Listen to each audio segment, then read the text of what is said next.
Bienvenue à tous sur le Wrestling News, l'émission qui résume en une journée l'actualité de catch de la WWE, de la TNA, de la ROH et de toutes les fédérations partout dans le monde. Et comme d'habitude, voici donc les titres. On commencera donc avec les blessés, ceux qu'on n'a pas parlé de ceux qui ont été blessés à la WWE.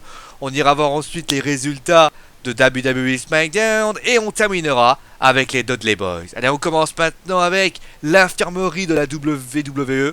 Il faut reconnaître qu'elle est quasi pleine entre John Cena, Daniel Bryan, Seth Rollins ou Sasha Banks. Il faut dire que la fédération n'est pas gâtée de ce côté. Maintenant, on va quand même mettre un petit peu d'éclaircie par rapport à ces nouvelles.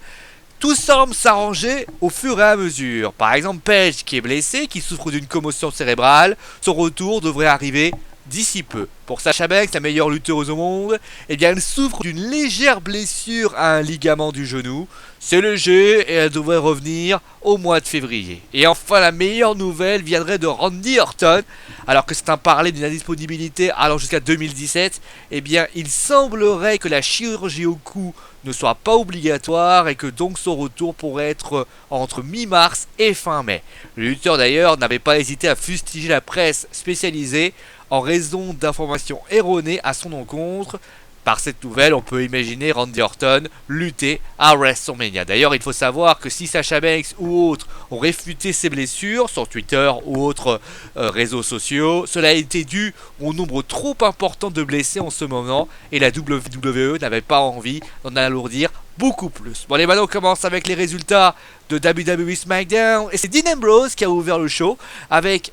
il a proposé à Kevin Owens un last man standing match entre les deux pour le titre intercontinental. Finalement, ce dernier intervient avec Sheamus et accepte le challenge et décide de s'en prendre après à Dean Ambrose. Et c'est finalement Neville, le partenaire du soir d'Ambrose, qui vient se jouer les sauveurs. Le premier match a lieu ensuite et ce sont les Dudley Boys qui gagnent face à Harper et Rowan dans un tables match où c'est Harper qui a traversé la table. Après le combat, Strowman a détruit les Dudleys. A noter d'ailleurs qu'on aura une news par rapport aux Dudley Boys juste après cette news tout simplement.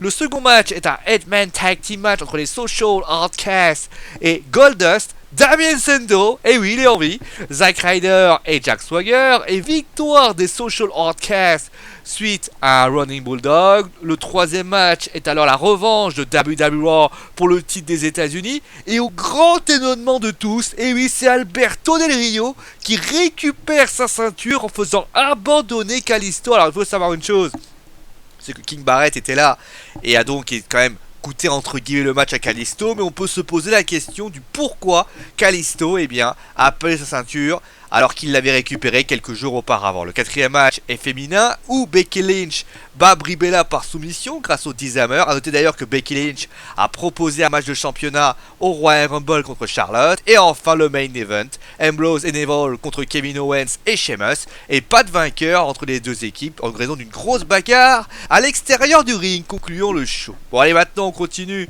et on termine d'ailleurs avec les Dudley Boys. Le 24 août 2015, les Dudleys, c'est-à-dire Bubba Ray et Devon, faisaient leur grand retour et partaient sur un rêve, tout simplement, le 10e titre par équipe de la WWE. Malheureusement, et oui on l'a vu, cela n'est jamais arrivé, et depuis on peut se poser vraiment cette question par leur utilisation. Affrontement contre la Wyatt Family, on les voit affronter les tables match du côté de SmackDown. Et bien sachez que on devrait avoir une éclaircie sans doute.